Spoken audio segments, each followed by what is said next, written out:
Gande, Simde, Samde, Paide, Marizo, Zode, Kuge, Hado. What else? They are all beautiful names. But above all these beautiful names that we bear, we have who is the man whom we have above all the beautiful names? Jesus Christ. We should bear the name of Jesus Christ wherever we go, wherever we are, at all the times. Okay. Last night we had a special occasion, a very unique occasion. In fact, this is for the first time our good experience in the midst of the Holy Spirit, because can you feel the presence of the Holy Spirit with you? Yes, yes. Lord, we glorify you. Oh, Holy Spirit, we worship you. Yes. Tonight, among us, I have one old friend, Mr. Hanzo, is also with us. He is an ex-IDS officer, Indian Defense Account Service. I was serving with him. He is some years junior to me, but he is looking older than me. Yes. So we have been separating. We have not met for the last 25 years or so. But I am becoming younger and younger. He is serving under the government of India, and he is becoming older. I am serving under the heavenly service. I am becoming younger and younger. This is the difference. Yes. Right? I have so many questions to ask you tonight. The main topic of our consideration, the main topic of our sermon will be, are you ready? This grows out of our Holy Communion. Yes, happiness that we share in the presence of the Lord, because we have to answer to Him. Are you ready? This is the question that I received from God tonight itself. While I was sitting here, or while standing here, singing beautiful songs, songs of love, songs of praise, songs of hope.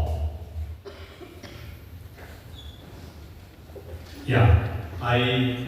am very sorry that I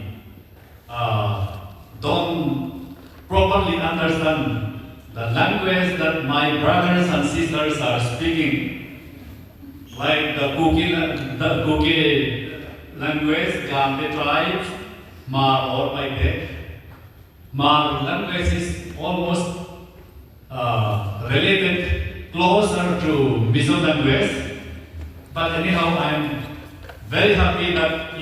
most of you understand Mizo, no?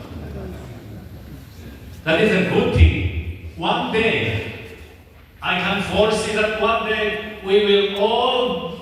speak one language.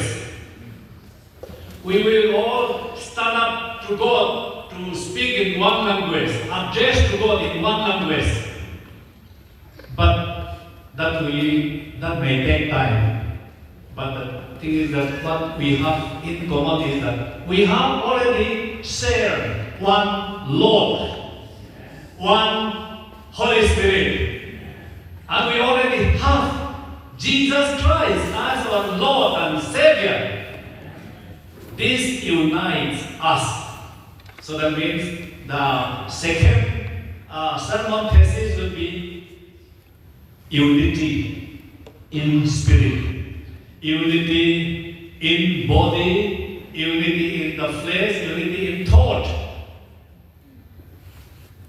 I am not going to speak about what we don't have. but what we have already, but we are not making much use of it. So now, from now on, it will be our destiny to unite, to love each other, to forgive each other.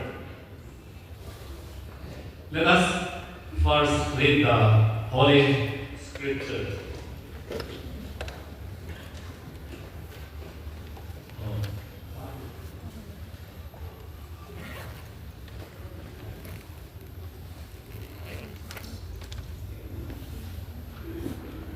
Right? Yes. So I will be reading the parallel Bible, Mizo and English. Because of the grace of God, I have translated the entire King James Bible into Mizo. And this is only New Testament, Psalms and Proverbs. The entire Bible I have completed, but I have not brought. Let us commit ourselves from the Word of God. The Gospel according to St. John, chapter 17, verse 21 through 23, and the Acts of the Apostle, chapter 2, verse 1. Should I read in English or in Mizo? Okay, let me read in Mizo. Okay, you may understand it. Because these days I visit all the most of the different tribes under the Mizo caption, the Biaksiama tribes also. Anybody from Biaksiama tribes? May not be. Anyhow, they are our brothers and sisters. What I have found out is that Mizo language is the easiest to understand. Yes? Because if you happen to mix with the Mizo for 2-3 days or 1 week,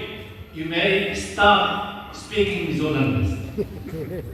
It is a rare fact. It is very easy. It appears because I visit so many places and they can speak Mizo. Or if they don't speak Mizo, they can at least understand. So that means, so we grow into one common language. But I'm not forcing you to speak Mizo. No. We all have God-given language, Mar language, Gante language, Paite language. They are all beautiful language. We can keep this language with us to glorify God. These are blessed language. These are God's language of love. But among these God's language of love, let me read from the Mizo Bible. John chapter 17, verse 21. Kapa nang ke ma om le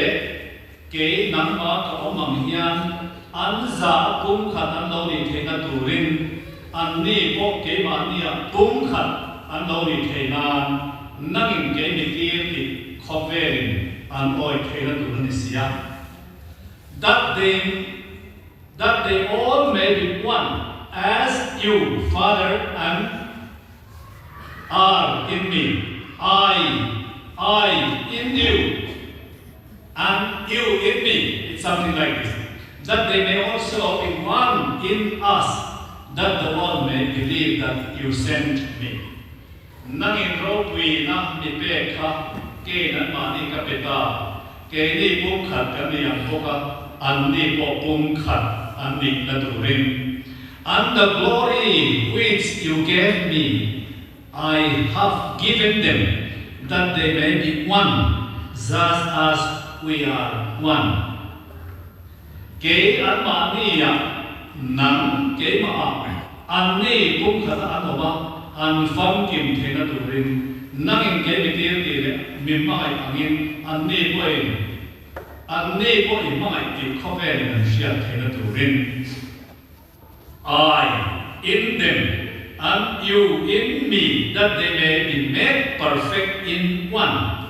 and that the world may know that you have sent me and have loved them as you have loved me. The wording may be something different to you, but the thing is that,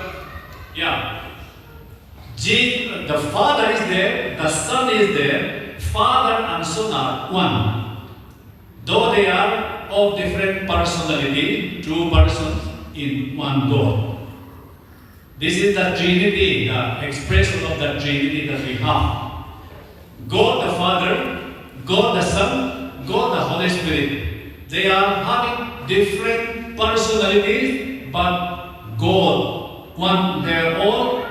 in one God. We don't have three gods. We have one God. Okay? That is the Trinity. So that means three in one. Then one more verse. The Acts of the Apostle, chapter 2, verse 1. Pentecost ni alo chen chuan an zai mun khata lungrual takin an om khom feka.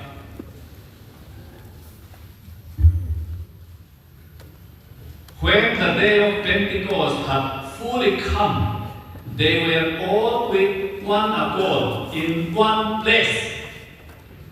The same case happens to us, no? With all different tribes,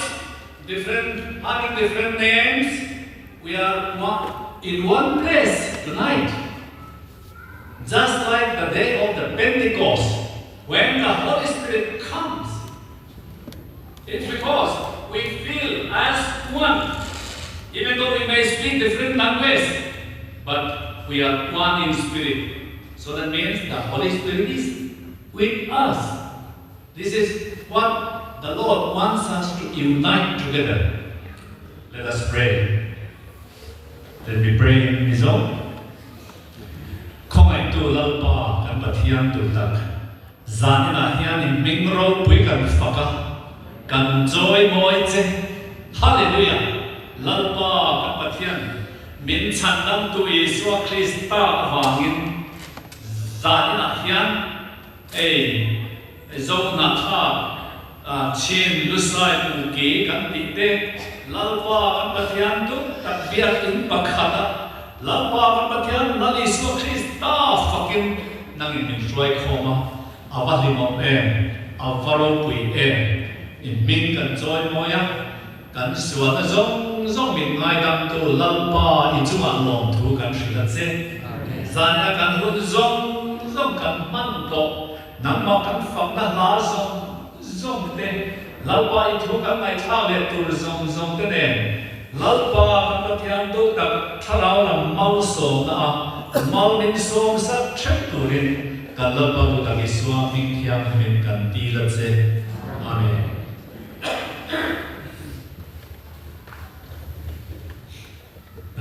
Sermon topic, are you ready? Here we are. I'm not going to speak a very deep language, deep theology, but I want to be very, very simple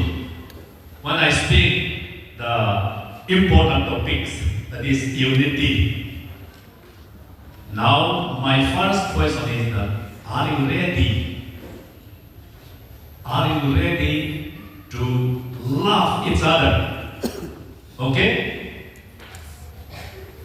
Are you ready to love each other? Are you ready to forgive your friends? Are you ready to forgive those who harm you? Those who cause you great harm to you? Think about those people who harm us. So we have to think, are you ready to forgive them?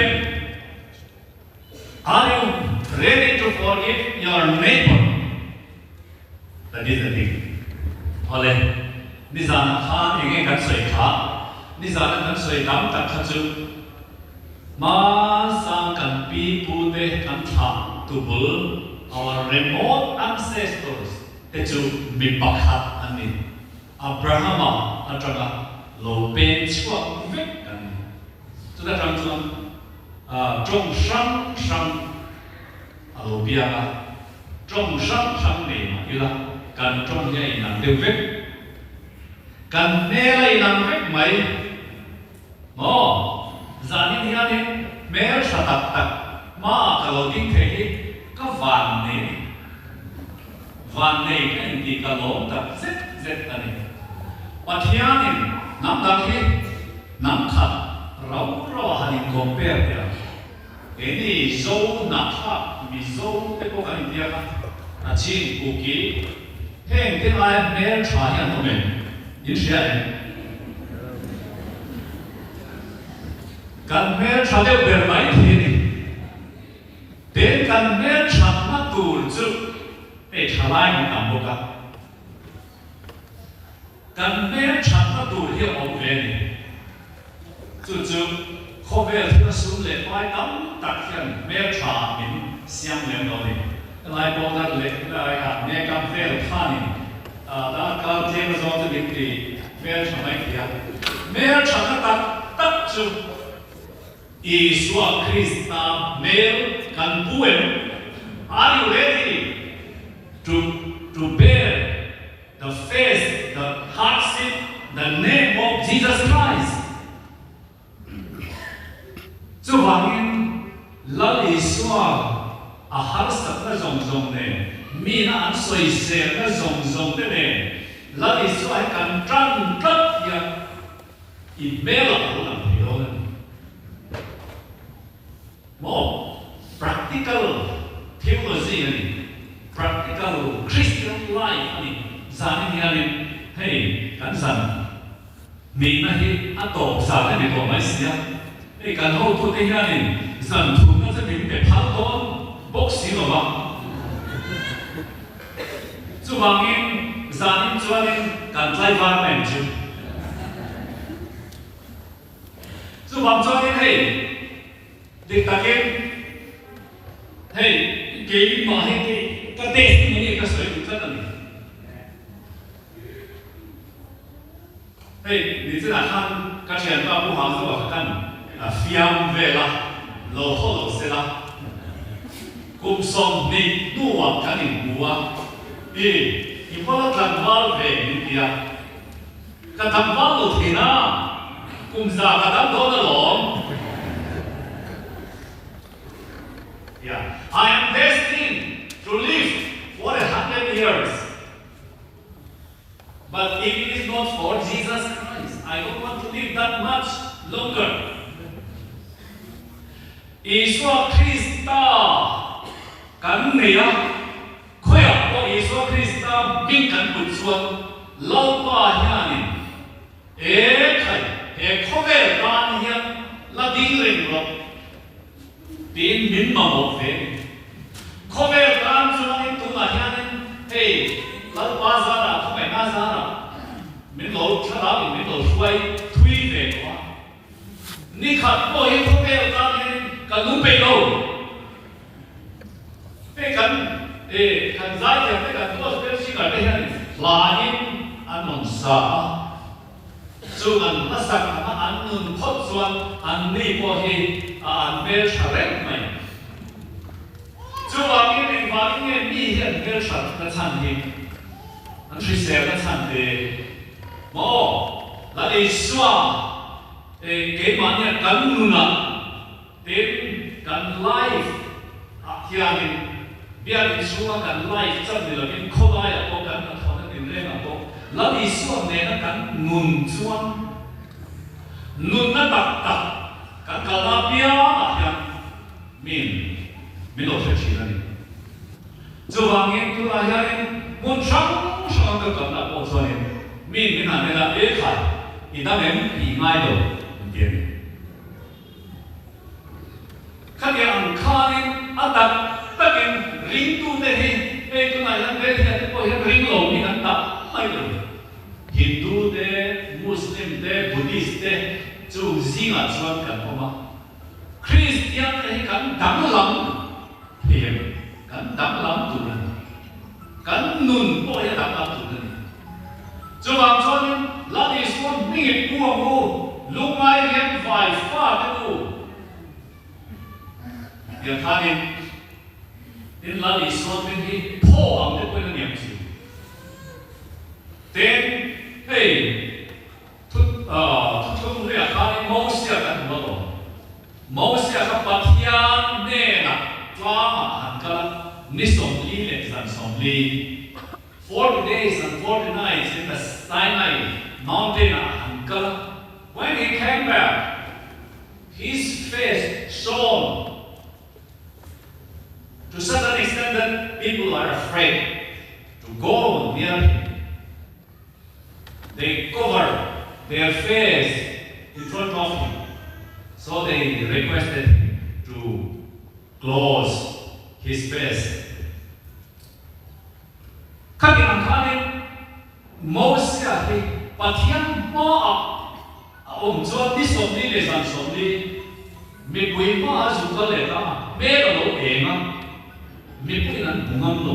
à bù lạc khai khai em khai mình quý mà khai buồn nên anh khôi quá là chút em khóc cho nên lăn pa ngạc tụ tê Isua mel putu tê hiền he khóc về là hiền là Isua lòng cần bố đón anh chuan chút điểm âm chu ông về thì anh chút điểm thế là mai thì vár về vụ thế là mấy sẽ trông được không? Mà rồi chú thiên lung lắm mà, thiên lung lắm mà hiền là lý số ăn chén tất chuan mẹ là thiên thể mẹ là eng tất các mong bồn về mong bồn na hảo tập tích mày chú mi có chú anh trong他老说让会弄出来的，曼尼布拉莫来培，那边呀培莫培了，你手里人手里做那种债呀，个培出面，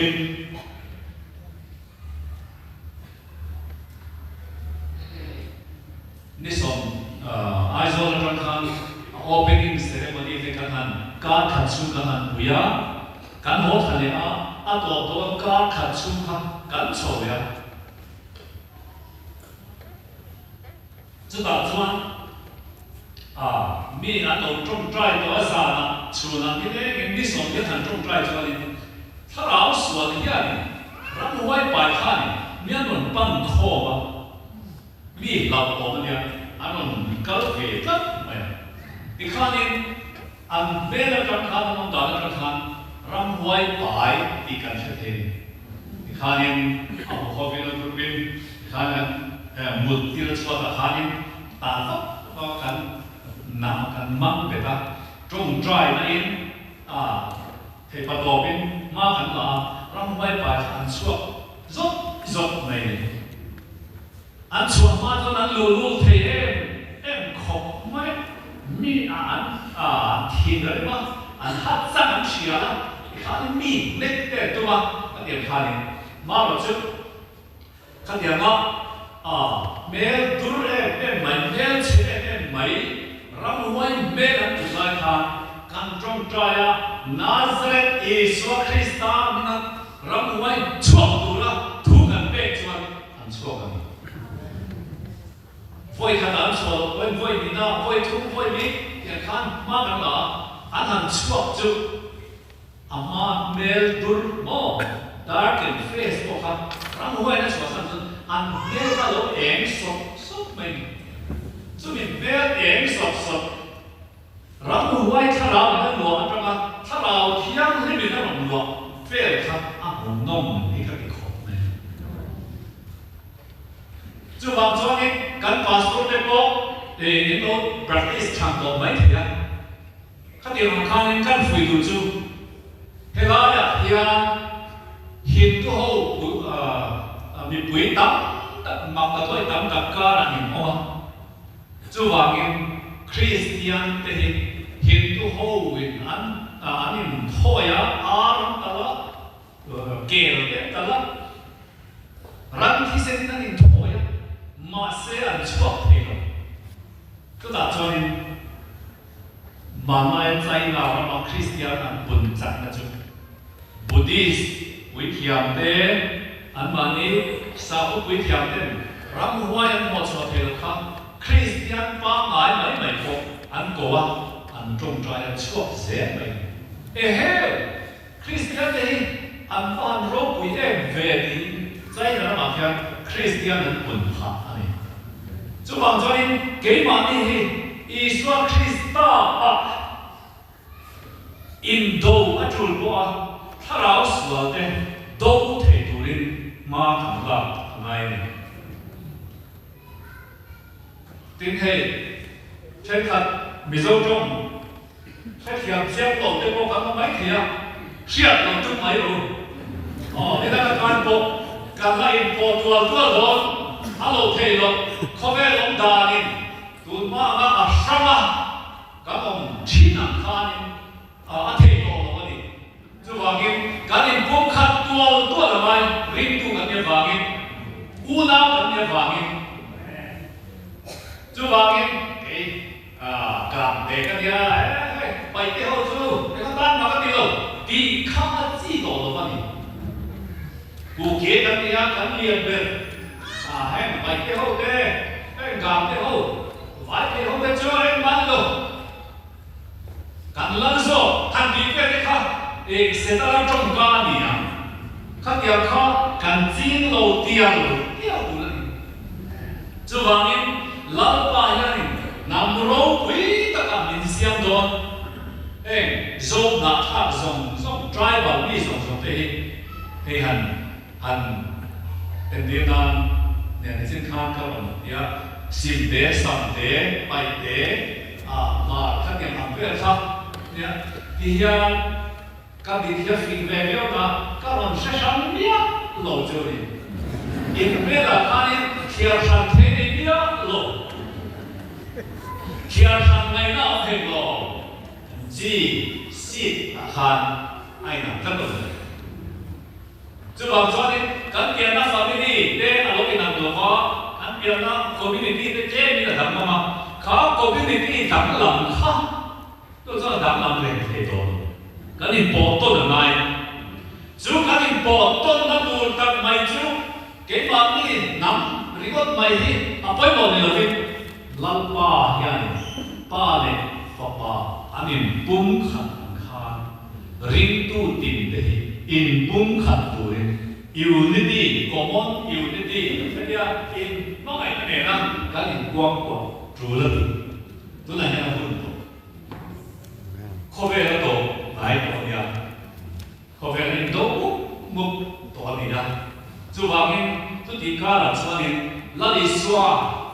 Tranin Zanjin Trafiu Durin. Are you ready? Are you ready to witness the name of Jesus Christ to unreached people, to non-Christian people? Are you ready? Kakania, to Vanzorin to Nahin, a practical in Hey, can Bible Zirgana is was it can follow hot one, a practical can zui hot one. Nam dam de can noy on at least spiritually, they will follow us. So we have the power. No, we have the power of the Holy Spirit, the power of the high, the power of God on high. Divine power he came on those who receive Jesus Christ as Lord and Savior. Chuangin Iswa Krista lale chandam tuwa nei to tu te pom to tu te kan nie. Ama ka nai to na cho ne rap cha chun cha ni soi tum kan nia ril ruang lo om fe ya. Mithiam nim lo ti hi lalis to shan tam ta ka evangelical to shan khove le nu ko shan ring tu Iswa Krista ring tu pian thar to te hi born again Christian la đi xóa nụ quỷ hoan cắn nịt tàu vít cả em vang nghe cắn mặn đi bê cái đó à thì sẽ mình cần cho anh em cắn xóa nó xong xong thằng mình ngay đâm vít đó chú hoàng in này nó khó về đó là mình theo đi đó là lâu cái nó và mình xoay nó và khó bây giờ cho nên in này nó Maria's ceremony rồi quý tất cả những rồi chú cần bế sẽ đấy unau tiêu sản là nhang hệ chân xin cho hắn suy đi phân hòa em làm văn cho nên thằng đấy đó là xem đây giải khăn rồi anh đấy em mày khai khát tiền mãi là thu ra hắn suy khăn anh hòa về it's enjoyable lúc này nó thuộc cả suy rồi because I am not speaking about how to harm people, how to kill people, no, how to laugh, how to encourage people. Khá niệm, soi xuống niệm niệm, mà rồi chúng ta soi bề đầu được rồi. Lần này soi hay, à rồi bỏ người mình cầu về, tu man, cái chỗ mình cầu về rồi cái gì thế? Anybody can say that, oh, Lord, don't want me to serve you. Cái chỗ mình cầu về rồi, cái chỗ rồi bỏ người mình cắt lát rồi đi ăn, thì ngào bằng mai rồi cái gì thế? Thì thấy rồi, mình mà mò về, mình cầu na hi cần tham thùng đồ mấy người con, tin mình cầu đấy mà cần hết thiệp thì rồi, em vào nghe. Cần riêng lúc hắn không về là hơi tất cả lần qua là hơi thì được không chứ vào đến bảo thiên ô cần sẽ thì được anh nhỉ chứ vào cho nên bảo thiên ô hay bùn chúa không về là thiên thì thế là mà bùn chúa là lần qua là cần về lại à ô mình đâu về một để khăn gì khăn cái lần không về hơi chúng cho nên lần qua mình biết khăn cần sẽ thì đấy không về là tìm sẽ cái đấy xuống để nói đấy nghe đi không về là nông sản trên không khả năng mình có thể thấy cần biết không mà các mình không về là khi hắn cần sao thì là lắm qua nghe đi lắm qua thủ suy rồi ít chuyện của mình anh nói phải cần tiền này giá mà hiện hun thar bộ luật thar thảo thar này chủ rim cậu nào dùng để cảm ngày em cái thì sẽ chứ hàn bộ mà hàn bộ ngồi chứ thì cha lão bảo cho cái thứ này mà là chú cái gì vậy cha lão bảo cho cái này bom fit thế đó đấy anh em chú bảo cái physical là hành quả khép em rồi cha lão bảo in do something in nó ngày này thầy in lấy là in thì hiện nay cái này đến cái này đi sang thế cái chú cái này là đồng bộ tên tôi khởi khởi mỏ không biết muốn sáng sáng là tên lần qua mình đầu tiên là trong trai là mình đầu tiên cái đó chú cái bế sĩ về rất多Bible cái này mình lại hiện nay riêng mình khá là hiện nay cái walking hour chú mình ra nghe đi riêng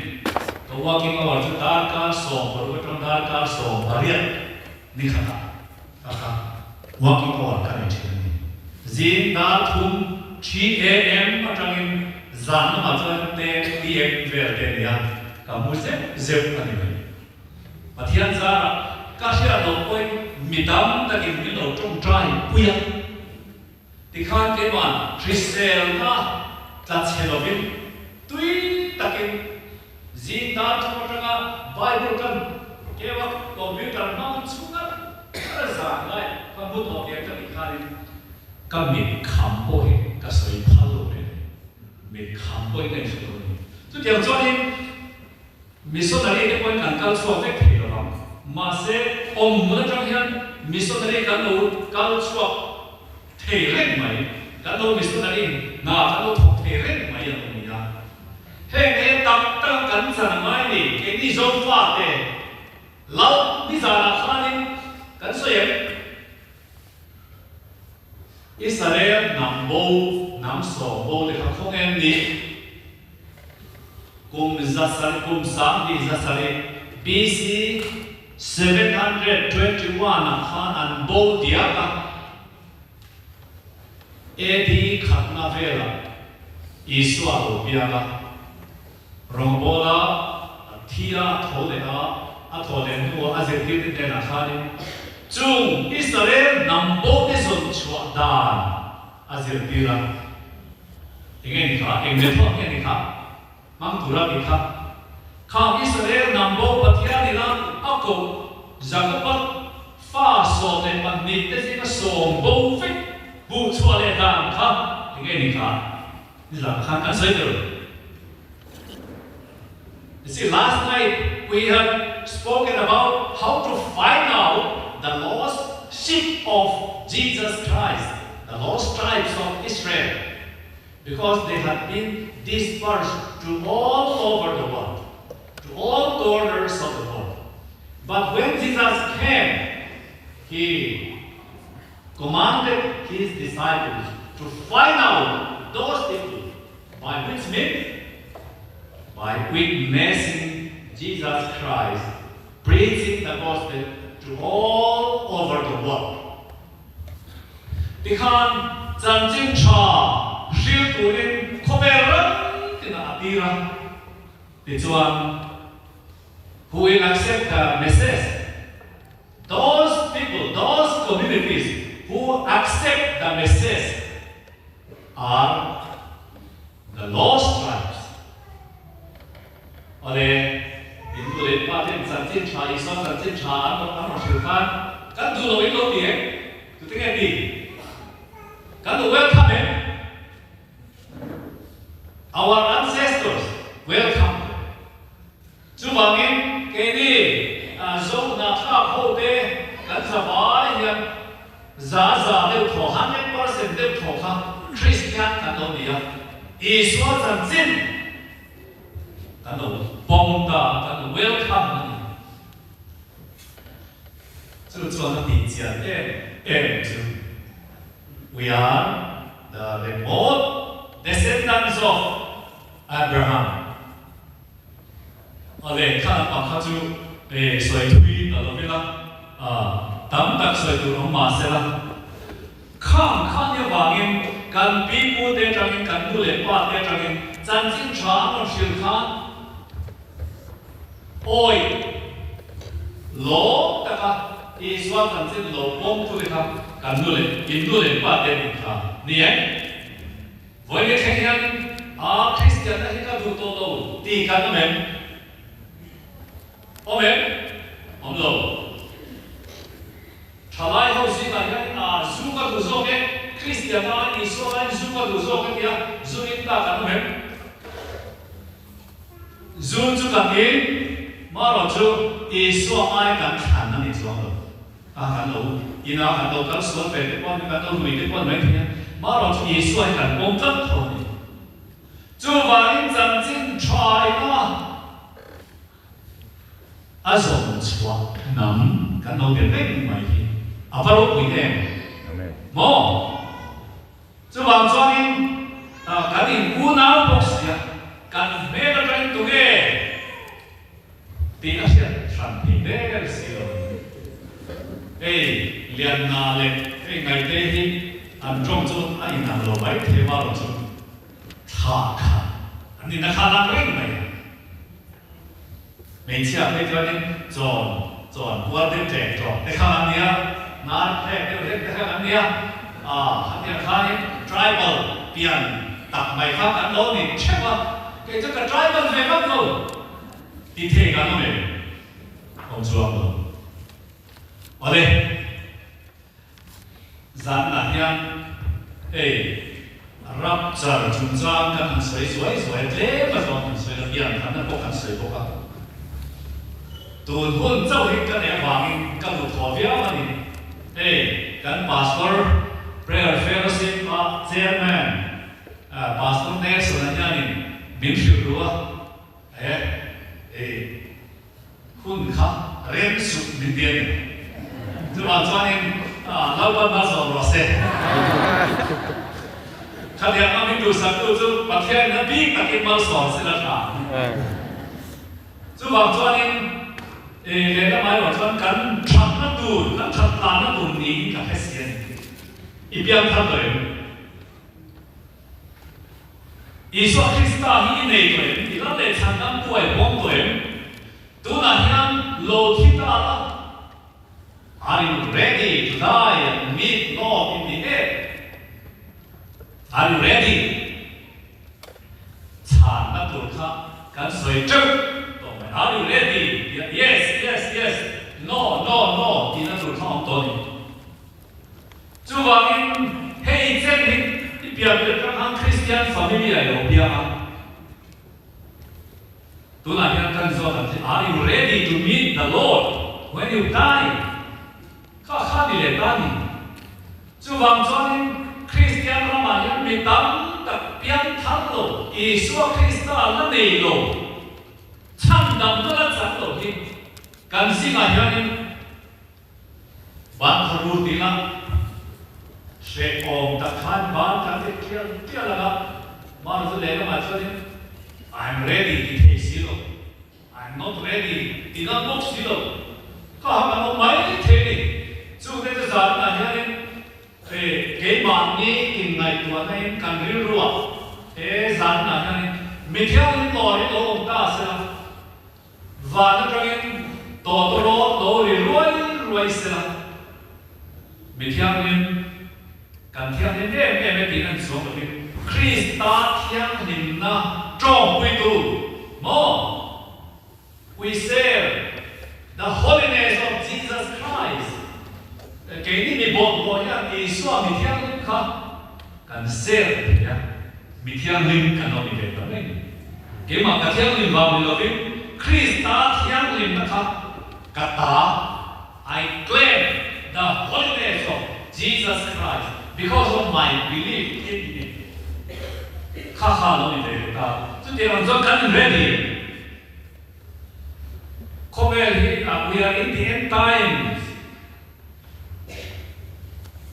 The second coming is about to happen in the near future. So are you ready to meet the Lord? Kha kan chan tu ni. Đến tu na kia đi ra khá nên nghe cần đi khá đi ra khá nên khi lại có vẻ nằm phăng gì là khá nên cùng gia đình về rất Christian chân chân trả lời đông đông ring tu là ông mang đông na bên cổ đi họ chú lost tribe anh đi lo đi mà ít thế mấy đề hậu khi lost tribe gì anh đến lo đi mà ít Ari nomor karimlo, tu lah pejalan anti Christ tu kan. Malu tu, mereka suat na chan tu, an mani wang ni loven, setana, an mani Christian de memalian ber, afama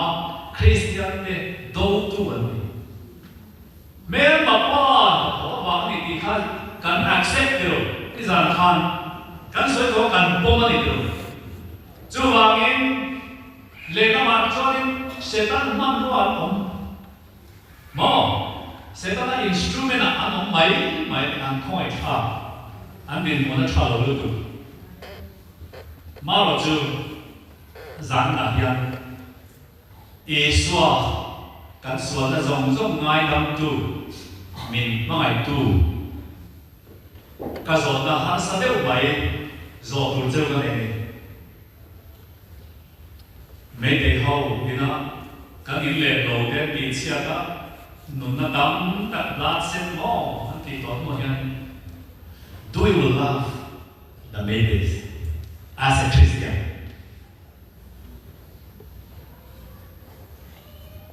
can you forgive them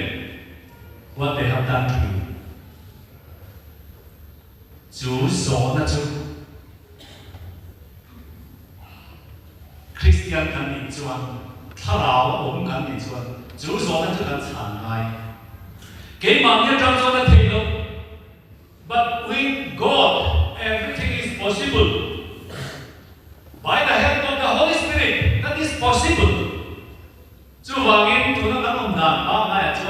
thì nó lên lụt tụt Mizoram trong đến căn thì là lo rim chỉ nó nhá mấy tề hậu là cả chuan kha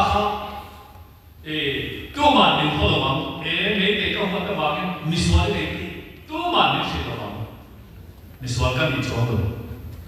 mà rồi chứ Krista mai na Krista này tu kan nhớ rồi cho as a Christian kan duty to we have to love them Satan an roa manga chu wangin tual tha te mi in han chiat te ke khan tribal ho mi ho em turin Satan a hian af wi boran tun ma khan Israel memma Philistia mi te Edom mi te kan ti khan Satan a khan Israel pathian nam chan do turin alo wi china Trang cho nên lầu đâu nè chỉ na, Israel bên lầu điều này thì mà lầu chung, điều này thì chúng ta khác bất thiện này, thì bông là vét đó, Israel bên lầu chung với những cái này, có vẻ là nằm rô bụi lệ giặc bếp cái gì nó miền lầu đi ta, chứ hoàn cái gì bộ, Isua Christa thu giả, mà ngày nó thu giả, ngày tam nó thu giả, thì cái bông cho tụi này, cái thiên lũng tắc politically cho nó thấy được mấy thế thấy được không? Ngay liền được không? Mà rồi cho spiritually thà ra cho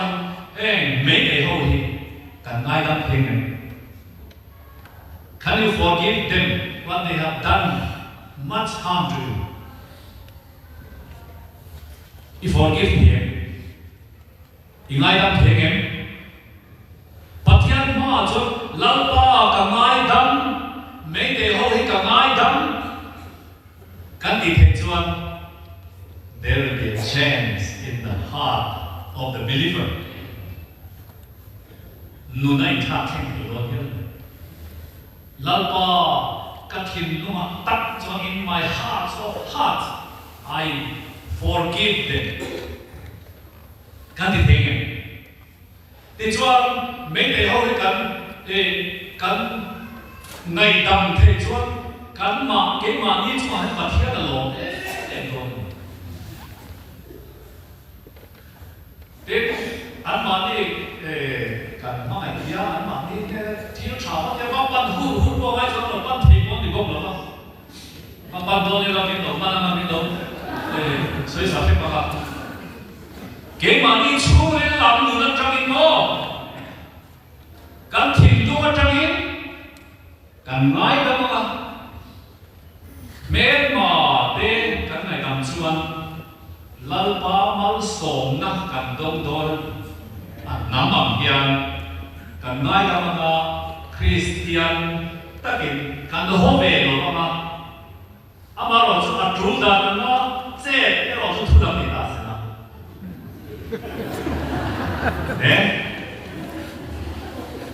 hey anh em thấy cái đó, xin lỗi anh em thấy cái đó. Khi tôi lên máy rồi cho Indo lại cho anh, bắt thiệt là khát cái gì, ráng cả, anh cái này bắt thiệt mi tế vụ cái này mấy đồng cái gì.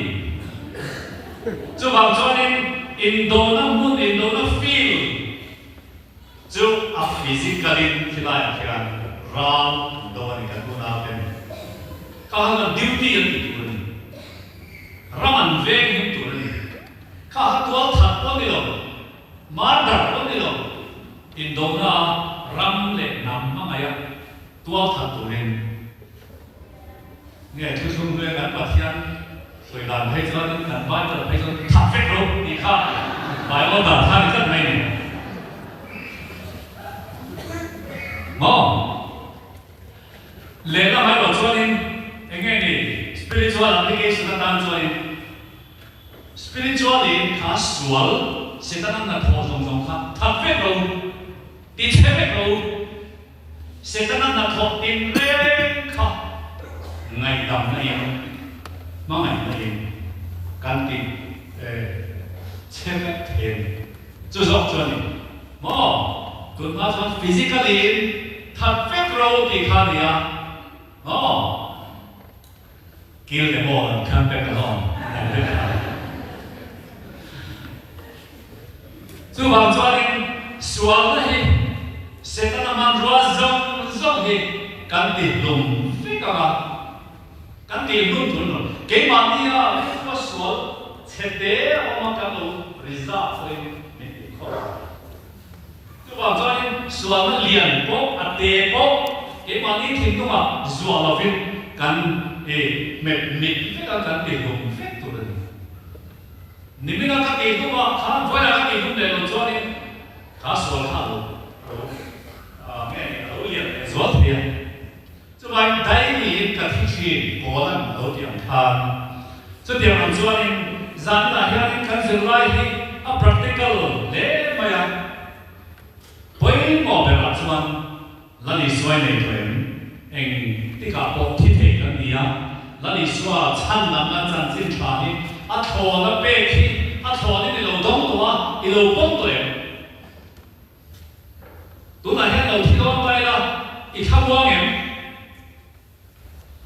ถ้าเราเวย์โซงเราไปแล้วมีมังเฟียครูเซตน่าท่านนั้นนะสาวเด็กสอนครูเซตนั่นการที่จะนี่ปุลปิดทางการที่นี่เห็นไหมครับเทปโต้มาทุกสิ่งก็ที่นี่ถ้าเรากำลังพาเราดีกันเชียว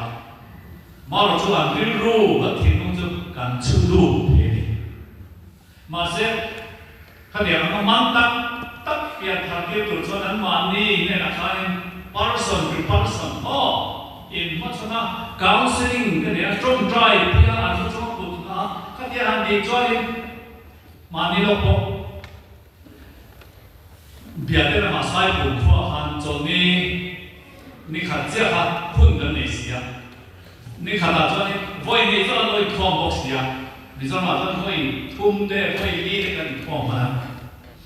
วันนี้จะมาเสียจะมาถูกกันส่วนที่ประกอบเป็นจานน้ำข้าอันนี้ตัวกันก็เลยเอาไปลองเสียจะมาโทรมาคันรับเพียงท่านเราส่งเลยครับตัวมันหัวเทียนหรอครับท่านน้ำมันจังเราส่งเลยครับตัวมันหัวเทียนหรอครับนั่นติดบุญไหมแต่ข้านี่มีเขียนตัวคันท่านน้ำมันจังเราเนี่ยน่าจะอันหัวมันดีมีแต่ท่านหัวได้ไหมอย่างข้านี่ก็จะละตัวเล็กแค่หัวน้ำสิเราชุดข้าอันน้ำเดือดบอกสิเราการประกอบรูดาเรื่องเราช่วงนี้มีสอนทุกปฏิท่านนั้นละจังเพียงทำโบนักเองครับลาปันดาตาขัดช่วยเองมินเป็นอันที่นั้นอริสาวันก้มเต็มเดียวถอยยังท่านนั้นผู้เสพเนชิระคริสเตียนมีนักคริสเตียนโดนตัวแล้วเพียงทัศน์เราเพียงโดนตัวอันพาสปอร์ตเองท่านนั้นจุนจ้างค่ะก็เดียงแต่ก็สวยและจ้างค่ะโดนเท่าไหร่บ้างที่ชวนนิกุมมาการสุดท้ายชวนนี่โกฟันสองปฏิยาโกฟันสองปฏิยาจากสองปฐุมอาคารครูเสกกันในเสละนี่ขัดเสียครับการนิช่วงถ้าเราบูเราบันจารุกสอบเล็กประคับในชั้นชดที่กูมีนักข่าวนี่มาร์ชข่าวกันก็เลยมีอันโน้ตเดียวถึงจะมาข่าวนี่การขัดช่วงมีจะมีสองนาเวลถ้าเราบูเราบันในชั้นชดที่จู่วันนี้ตุนตักจนถ้าเราบูที่เกี่ยมันอีซี่กับบูเห็นกันมันดีกันยิ่งครบไหมเรื่องเนื้อหันก็ตัวทั่วบอกสิหรอวะฉันนี่บ้าพูดกันนี่หรอวะจู่วันนี้พาสปอร์ตเนี่ยนะโมเขาเดียร์คันฉันนั่งนั่งจังโลวันนี้แค่มาคุยกินก่อนเด้เลี้ยงรอเด้แล้วเอาปั๊มเด้ฉันนั่งจุนจ้าอย่างมาอีหลัง special drive อีเนมูกันพาสปอร์ตเนี่ยบอกกัน request เนี่ยเสร็จจู่วันนี้เกี่ยมันอีพวกกันเวียงอ่ะกันเสพกันน้ำดำกันเชียนกันน้ำทอปุยกันพวกกันเวียถูอันนี้ว่าเลยเฮ้ยกันสิ่งนั้น officer เรียนกับ central service นี่เต้เป็นส่วนโดดเต้ละถกไลน์เต้กันว่ากันมิโซรัมMP ปันนี้ผู้เวรเลยผู้มาไงเต้พวกเวลาขันกันโฟนะง่ายไปหมดเป็นกันมันพบตัวนั้นเราก็เลย tia maro chu duty le kan zo ka atu ka kal lo van han lo van ya eng po ni se la zanina hun kan hi lalpan he te ka hun tra min be aro pui ani ke ni lalpa mi than te me tha tak anama po mi zo na tha te ke ni zo na tha te ai me tha po he anong chuang lo van ni amaro chu drugs avate te sulet pai me swal na ba hen 6 month di lo ba te point kan in di che ta maya Mizoram po kan mam am drugs avate sex avate alcoholics avate kan chia tha Muslim di tai la Buddhist state di ta se ta nei han he min di che Christian state India ma Christian state pati cafe le molle o ma kharin Christian state om sun ta mi ti chia the ma state dam ain na men lo men se ta na min be na sa chu wa ma am kan nia ta au roi mi kan thi mol bai ni ma ro sa nam ni chu har sat na in to wa nge kha ya kha mi kan ta lo har kan nom sa tu chuan kha ya ma khan har sat na kan lo nei na bi ani te po in sia ila ole zanin hi are you ready ani dia kan in challenge san hi lalpa iswaming kan in challenge na zong te zong na kan in zong te kha lalpa ma ke mani hi la kan hole kuna po in zona are you ready kan in dia ni kha khang zong na zong te kha voi kha kan tu am le mai amaro chu soi zong the ani lo ba ato ke la chuan iswa kan ne ya ni e chi sang bai te poi te mar te alu se te kha dia ham chi sang kha om mai la iswa pakha kan ne ya pathian fa pa khove la ame chun le le ba na la ben chu kan ne kan ta atta kan ni boka iswa ne na lo in ne turin eng te khuna po mithiam lim lo rap cha hi alo theng phut ani koi zani na ko lo theng ma se chu wangin khai nut sia zo to ma bang van ma la so ji na ka tel ve nge yam ti in unawa tharawa rongin bol sak turin kan zawa in lalpai swaning thiam in kan ngem joni kan thu cha sai te kan za ta lalpan ma ni so sa se amen